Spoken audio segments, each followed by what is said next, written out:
Welcome back to the Best Of. I'm Sean Patrick, and this morning we're joined by Hank Bordowitz.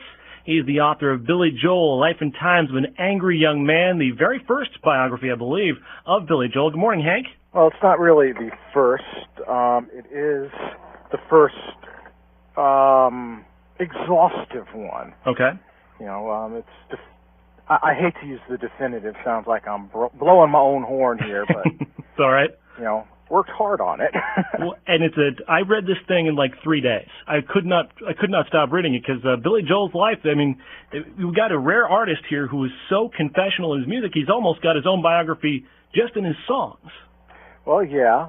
So that only tells you part of the right. story. And that's exactly what your book does, is provide context for that. Let's jump right into his upbringing. He was born in he wasn't born in Long Island, right? But no, he's born where I was born. In fact, blocks away from where I was born 10 years later. Well, I was born in Manhattan. I think he might have been born. He was born in New York City. He was raised in the Bronx. Okay. And he's like part of the landscape now, where he lives there out on Long Island, with just the various different places that he lived growing up and where he lives now. Tell us about Billy Joel growing up. Well, yeah. Just first off, you mentioned something, because I got an email from a friend of mine about how he is a fixture where he lives now, and he says, my friend says he's bought a lot of property in Sag Harbor, and seems like he can't stay away from drugs and drink. I think there's another rehab, since you mentioned it in your book. The people around here love him so much they enable him all the time, saying the accident was mysterious. Whoa. So, yeah, he's very, very much beloved in Long Island, and quite rightly. He's done a lot for Long Island. He grew up in like Levittown, which is a large area of Long Island. Covers a lot of towns, and it was where a lot of the GIs from World War II, this guy Levitt, just bought up all these potato fields out in Long Island. And all the GIs from World War II who didn't want to live in New York City found this nice place about half an hour at that time. Now it's closer to 45 minutes because of the traffic, out of the city, where they could raise their families, you know, with a plot of land, a couple of bedrooms, and, you know, on a slab of concrete. They were inexpensive houses, and they served very, very well. He grew up in a house where his father was never home. His father was an engineer for General Electric, and he was busy most of the time when Billy was, you know, from the time Billy was born until ultimately he divorced Billy's mother, was down in South America most of that time, setting up the electronics, you know, the electrical grid, was wiring South America for the modern age. I mean, consider that in the late 40s, early 50s, a lot of that area was still not wired. Right. And that was what Howard Joel did for General Electric. But now, of course, as you mentioned in the book, even when Howard Joel was there, it wasn't as if he was really there. He would sit down at a piano and he could play classical compositions. Yeah, he was he was a better than adequate classical pianist, may still well be. He's certainly brought up two of the most renowned musicians of their generations. Billy, of course, and his son Alexander Charles Joel is highly regarded piano player, conductor, composer out in Vienna. Wow. And Billy picked up a lot from his dad. He wasn't necessarily, early in his life, he wasn't interested as much in the classical music, but he could play it by ear. And he could fake it, which was, as it turned out, even more important. Mostly, you know, Billy and I have this in common also. I was a recording artist for a hot second in the 80s. Billy had a much more successful recording career, mostly because he's a much better musician than I am. Billy Joel grew up poor and did a lot of things before he got into his first band. Many other things to get money to be a musician, including working on the oyster barges in Oyster Bay and inking typewriter ribbons. Okay. And this is all leads up to him joining his very first band? First band was called the Echoes. Mm-hmm. Joined them in, actually, I think last year of junior high school. They asked him because he could play the piano, and they wanted a piano and organ player. Mm-hmm. So he started playing piano and organ, and what happened was they were playing a dance at a local church for the youth group. And at the end of the dance, he got the attention of this girl who he had a huge crush on for, months. And she wouldn't look at him twice in the hallways of school, but there he was on stage playing piano, and suddenly he piqued her interest. And then, right after that happened, the priest walks up and gives each member of the band $15. And Billy's thinking, wow, I can attract the girls, play music with my buddies, and get paid for it. What could be wrong? It's a terrific realization. It's one of the many great stories in the book, Billy Joel, The Life and Times of an Angry Young Man. His next band he moved on to was called the Hassles, and these guys actually made it to actual recording status. Yeah, they recorded for United Artist Records. The records have since been compiled onto a single CD, and they did some pretty good music, actually. And Billy wrote or co-wrote a good portion of it. It was kind of standard Long Island blue-eyed soul. There was a big blue-eyed soul scene in Long Island at the time, and had bands like Vanilla Fudge covering the Supremes, "You Keep Me Hanging On," and the Rascals were certainly part of that scene. But it was during this time that with this band he met his future first wife. Oh yeah, she was the drummer's wife at the time. John Small. John Small. And this is a very complicated relationship that they had while he was in the band with John, and he's also seeing John's wife at this time, and then they move on to another band that's just him and John called Attila. Yep, Attila the Hun. Really strange, because you would never expect Billy Joel to be in a band like Attila, which was rather Led Zeppelin influenced. Well, actually, it was even more painful than that. Really? In fact, someone who's actually a big Billy Joel fan described the record, the experience of listening to the record as like having somebody drilling a hole in your head. Wow. And that's from somebody who loves Billy Joel. Really? It's a very painful record.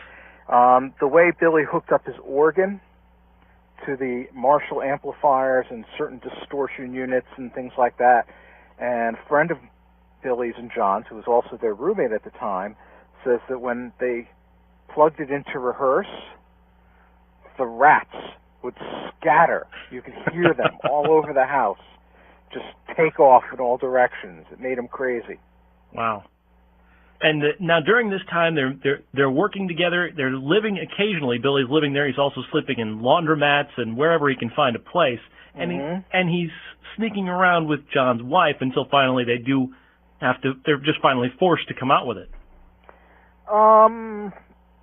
It was even more complicated than that, really. Mm-hmm. John worked days. His parents still have, I think, a fairly successful interior design business. And there were stories about that, but I don't think I want to get into them right now. No problem. But John would go work for them during the day, and Billy had the room down the hall from the Smalls. And what one of my sources in this book discovered, who also lived there years later, was that the room that Billy stayed in and John and Elizabeth's room were connected by a closet that just went all down the hall. And so what would happen is John would go to work, Billy would go into the closet, go down the hall through the closet, and come out in Elizabeth's room. But, this is not to say that John was necessarily the wronged party here. Right. Because John apparently would chase anything in the skirt. Or anything in a pair of pants. Right. It didn't bulge appropriately. It had quite a reputation going into his marriage, and even more during it. Mm-hmm. And of course, now all of this stuff is really just such great material for Billy, because this is the stuff that he goes on to write about on all these on all of these successful albums. Then, of course, the first album, Cold Spring Harbor, hardly anybody ever heard until it was re-released in 1983. Well, a lot of people heard this stuff when he did it in Songs of the Attic. Mm-hmm. Songs from the Attic. Songs of the Addict. Oh, boy. Songs from the Attic. Right. The live recording from 1983. That email I got this morning is sticking with me. Yes, Songs of the Addict. We'll definitely have to. I definitely have to ask you about Billy Joel and drugs, because of there's a lot of talk about drugs, and certainly a lot of drugs backstage at Billy Joel concerts. But was Billy? Can we really honestly say Billy was into drugs as much as he was? I mean, we know he was into alcohol. I have so many people who told me that Billy was heavy at one point into cocaine that I couldn't not write about it. Mm-hmm. It was ostensibly one of the main things that broke up his marriage to Christy Brinkley, was his drug use, because Christy doesn't. And that was just 1993, wasn't that, when they finally ended that marriage? 93, 92. It's been a bit since since I wrote the book. And well, there's this amazing stretch for Billy when he comes out of when he makes Nylon Curtain, which is an absolutely astonishing album. Here you have this angry, confused bitterness that's being fused with a political consciousness that Billy's never shown before. And then An Innocent Man, which is completely the opposite. We're talking about a guy absolutely madly in love for truly, it wasn't the first time, but it seemed like the first time. It may well have been the first time. Okay. I mean, there are moments where he kind of hints that his marriage to Elizabeth was largely a marriage of convenience for both of them. Mm-hmm. And he's married to Elizabeth, and she's also his manager for a portion of his career, and then good portion of his career, and then that's when her brother took over, and that's where Billy's legal problems, which make up another great chapter of the book, Billy Joel: Life and Times of an Angry Young Man. Hank Bordowitz, the author, and tell us about this legal entanglement is something that's really a bit important to Billy's later career, because again he wrote songs about that too. Yep. Well, Billy, like so many musicians, didn't pay attention to the business aspect of what he did. He trusted people to do that. And I mean, that's not necessarily a wrong thing. Mm-hmm. I mean, Frank Weber was his brother-in-law. Right. When Billy divorced Frank's sister, Frank was with him. They went to Haiti, got a Haitian divorce, and Frank flew him both ways and was there to commiserate, was there to deal with it. But Frank, as one mutual acquaintance of all of them observed, was a dog. Frank, robbed Billy blind. Mm-hmm. And blind is the operative word here, because Billy did not care. Billy was not looking at his books. Billy says, Frank would bring out the books, and Billy's eyes would glaze over. And that's one of the aspects, and this all goes into Billy's songwriting. Everything it seems that he's ever done in his life has gone into his songwriting, and you hear the theme of trust all throughout the albums. The Bridge and Stormfront, there's elements of him talking about trust, and he really doesn't trust anybody. It's come to that, though he does trust his inner circle. Mm-hmm. And I got to tell you that people are fiercely loyal to Billy. Does that make writing this book that much difficult? Because I know Billy himself really didn't cooperate. It made writing this book an adventure. For example, I've known Phil Ramone for 25 years. I mean, from mm-hmm. the time I was 18 years old and an engineer at another studio looking for work, I've known Phil Ramone. I interviewed with him back then. He was a member. He was honored by a fraternal organization I belonged to, and we got to know each other well. I'm a member of the National Academy of Recording Arts and Sciences, mm-hmm. and I see Phil at the meetings frequently. We know who we are. We know each other. I've been friendly with Phil for 25 years, mm-hmm.